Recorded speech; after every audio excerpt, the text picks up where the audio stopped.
All righty, so happy holidays to everyone. Today we have an exciting treat for you. So, Leaders Recognizing Leaders created a platform where we have student leaders to talk about a current event.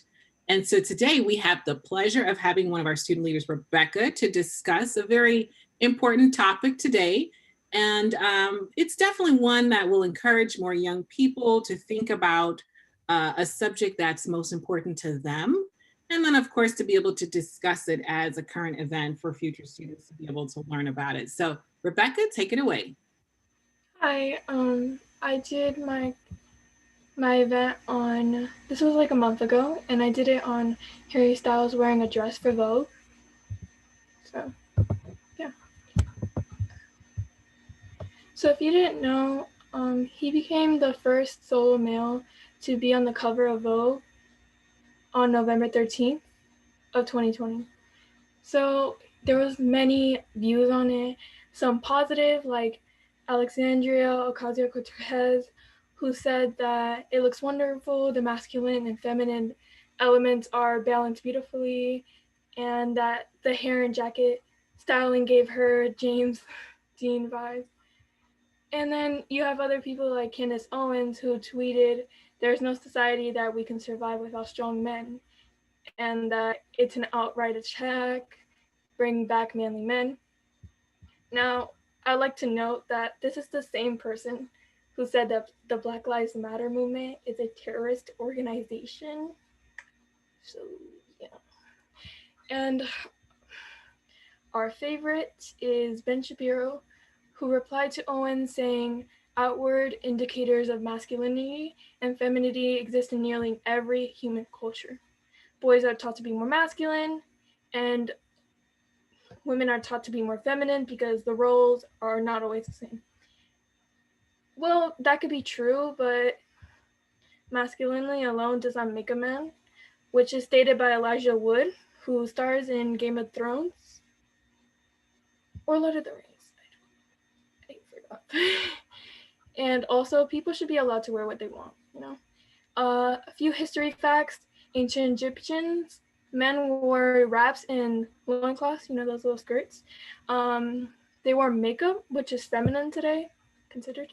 For Roman and Greeks, they wore toga, which is like a long dress that you sometimes see in statues, which was considered honorable and showed class. Scottish Highlanders, who are known for their masculinity, have been wearing kilts since the 16th century. Harry told Vogue, I'll paraphrase it, when you take out all the barriers, you get you get like you get to play with clothes and it's not gendered. Here is a photo of him. They're just some photos that were shown. The leadership opportunities that I thought about this was you could create a video that someone could try to create a video that could help make people feel welcomed and safe, like they can wear whatever they want. And also, one that I really thought about was that if you could wear whatever you want, you wouldn't be scared of dyeing your hair a certain color or dressing a certain way in work in fear of being fired or not promoted or not getting the job that you want. So yeah, and then I've heard that some places they like people who dye their hair because it makes them look cool, like the company. Okay, another thing is that the growth is actually pretty amazing because now that we're having these discussions, it shows people that there's nothing wrong with it, and people don't fall into the stereotypically dressing women, men, and others that don't feel like outsiders, and they can be accepted.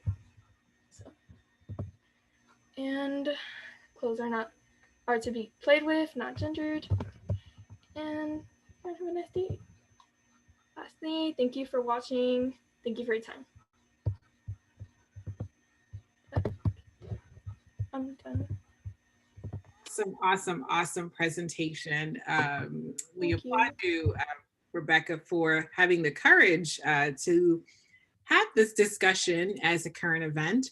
And I just want to be able to reflect on what you just shared with us. So, very two important points that you made.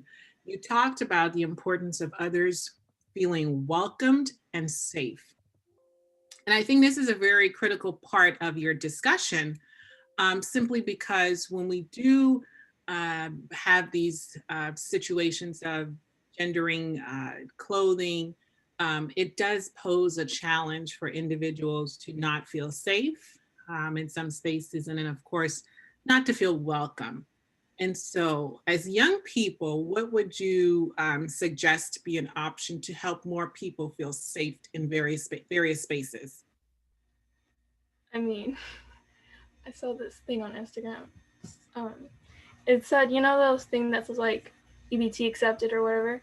It also said you, and then it was like a rainbow thing, so that was cool. Um, and also something in the door that's saying you're welcomed, we accept everyone. Something really like a greeter that could just make the whole situation better. A website, the bottom of the website saying you're accepted or something like that.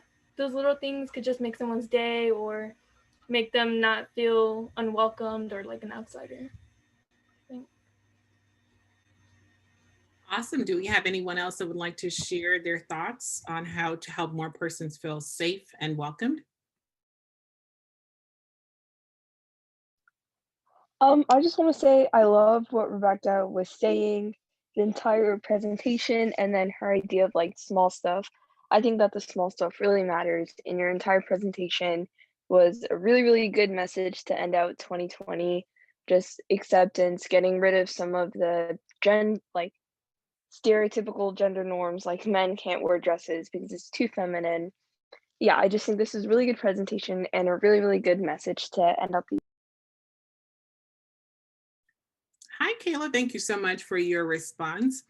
Does anyone else have any thoughts about how do you help more persons to feel safe and think, to feel welcomed in spaces?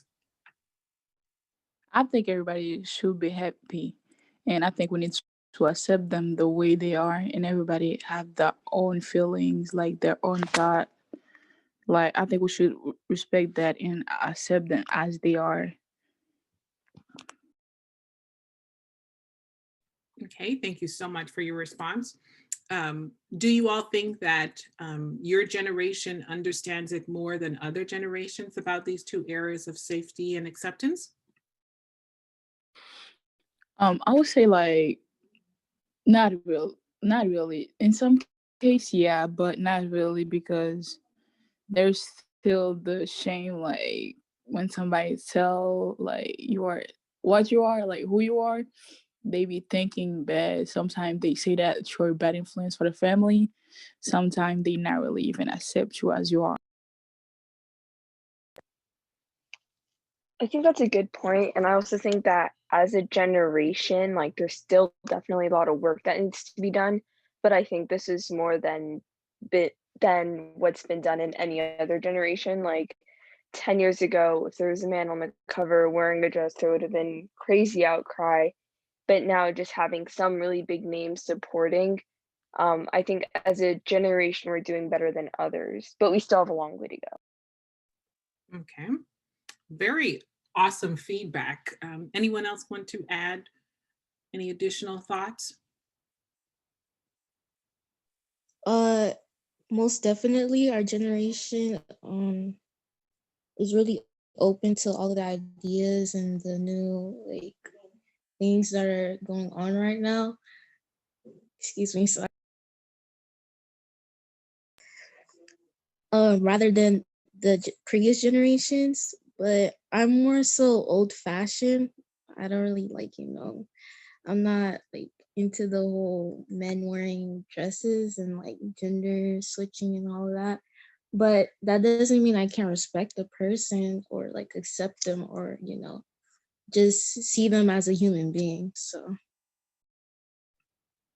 Wonderful. And we do appreciate the fact that you did share that, that there are many individuals who are not as in tune with the idea for themselves personally, but will not enforce that on another individual, allowing the other person to have free will and respecting them in that same space. So thank you for sharing that. All righty. And any other comments or feedback? I think tonight was a great opportunity for us to be able to hear about this really important subject, and great current event that is really all over social media and has a pretty great platform to be able to have this sort of discussion and dialogue. So just want to thank Rebecca for hosting tonight. And Rebecca, do you have any final thoughts or comments that you'd like to add about your presentation tonight? And what's one thing that stood out for you why you decided to do this tonight? Well, mostly because I know myself personally, like if I was to try to get promoted or like a new job and I wanted to dye my hair a certain color, like I want to dye my hair right now, and I'm probably not going to because I want to get a job, and so something like that.